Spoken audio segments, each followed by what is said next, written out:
Welcome to this explainer. Let's just jump right in. Today we're demystifying what honestly feels like a closely guarded industry secret.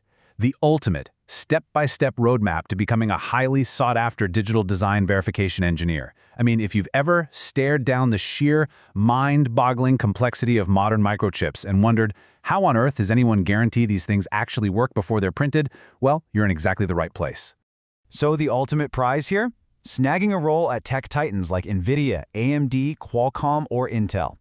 But getting your foot in the door means navigating a dense 15-part syllabus of incredibly specific technical skills.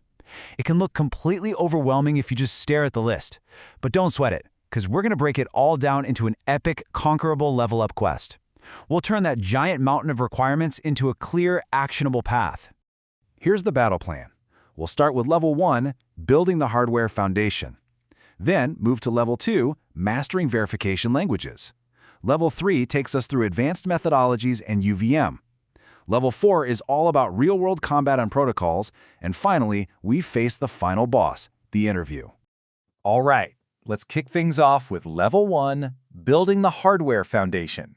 Look, before you can even think about testing a chip, you really need to understand its underlying architecture across three main pillars. First up, digital electronics.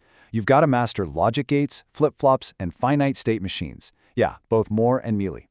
Second is computer architecture, which means getting totally comfortable with how ALUs, memory hierarchies, and pipelining actually function. And third, the frankly often overlooked timing concepts. In the real world, signals take time to travel, right? You have to understand setup and hold times, clock skew, and absolutely crucial concepts like clock domain crossing, or CDC, and metastability. Basically, if you don't know how the hardware behaves under the laws of physics, you can't possibly verify it. Moving right along to Level 2, mastering verification languages. Think of Verilog like your blueprint. It's the hardware description language you use to physically sketch out the logic gates, the continuous assignments, and the modules.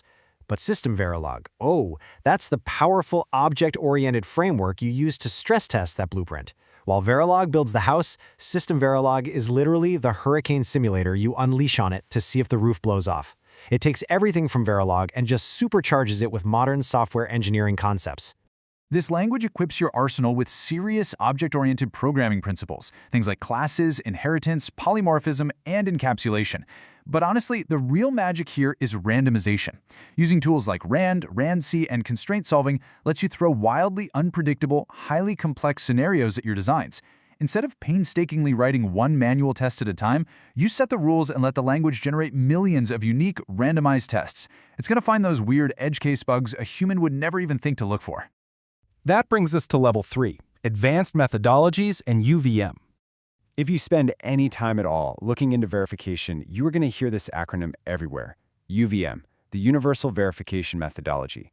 Now, the absolutely crucial point to grasp here is that UVM isn't a new language, it's a standardized architecture. It acts as the critical scaffolding that organizes your entire test batch. It gives you a standardized way to build environments, agents, drivers, monitors, and scoreboards into this massive, highly reusable testing machine. Because of UVM, a verification engineer at AMD can seamlessly understand the test bench of an engineer at Qualcomm because they're playing from the exact same structural playbook. Alongside UVM, your advanced tactics have to include assertions and coverage. Assertions, or SVA, are basically hard rules planted directly into the code. They flag errors the absolute millisecond a design violates a specification. It's literally like setting tripwires throughout the chip. Coverage, on the other hand, acts like your radar. When you're blasting millions of randomized tests, how do you actually know you've tested everything? Well, coverage tells you. Whether it's functional coverage using cover groups and bins, or code coverage tracking every single branch and toggle, it confirms exactly which parts of the chip you've successfully verified. Simply put, it tells you when you're officially done. Now we hit Level 4, real-world combat and protocols. The whole semiconductor industry relies heavily on standard communication protocols so different parts of a chip can actually talk to each other. And yeah, at first glance, this looks like a terrifying bowl of alphabet soup. But hey, you don't tackle it all at once. You start simple. Begin with basic protocols like UART, SPI, or I2C. Once you master verifying those, you level up to the ARM-AMBA protocols like APB and AHB, before finally going toe-to-toe with the absolute beast that is AXI4. Verifying AXI is a massively sought-after skill, and frankly, it proves you can handle complex, real-world silicon communication. But it's not just protocols. You've got to conquer memory verification too. You need to know how to verify ROM, SRAM, and those incredibly important structures like FIFOs. And whatever you do, do not skip scripting. Verification engineers are running massive simulations on Linux servers all day, so you absolutely must be comfortable with Linux commands. Plus, you need to automate your testing workflows using shell scripting and Python, and manage all that code with Git version control. Believe me, scripting is what separates a slow, manual tester from a highly efficient verification engineer. So let's see how this all builds together into a cohesive strategy. To avoid getting completely overwhelmed by this massive syllabus, just follow this exact step-by-step path. Master the foundation of digital electronics first. Then learn the languages, Verilog and System Verilog OOP. After that, adopt the advanced UVM methodologies. Once you know exactly how to verify, apply it to what you are verifying, the protocols and the memory. And finally, glue it all together with scripting and interview practice. Please don't jump straight to UVM without knowing System Verilog. And definitely don't try verifying AXI without understanding basic timing. Trust the sequence, it works. And finally, we arrive at the final boss, the interview.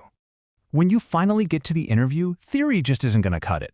Interviewers are going to test your practical combat skills by asking you to write and verify specific modules right there in front of them. So you need to practice coding and verifying classic problems from scratch. We're talking about a FIFO, a sequence detector, a traffic light controller, an arbiter, or maybe even a complete APB master-slave environment. They might just ask you to write out functional coverage examples or assertions right on the whiteboard. You really need this muscle memory locked in.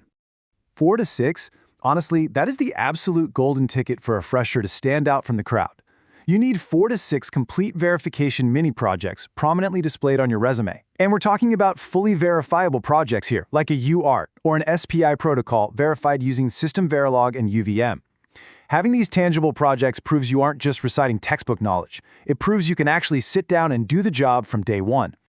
To build out those critical projects, you've got to have the right resources. You don't need to shell out for expensive software. Just rely on free tools like EDA Playground to simulate your System Verilog and UVM code directly in your browser.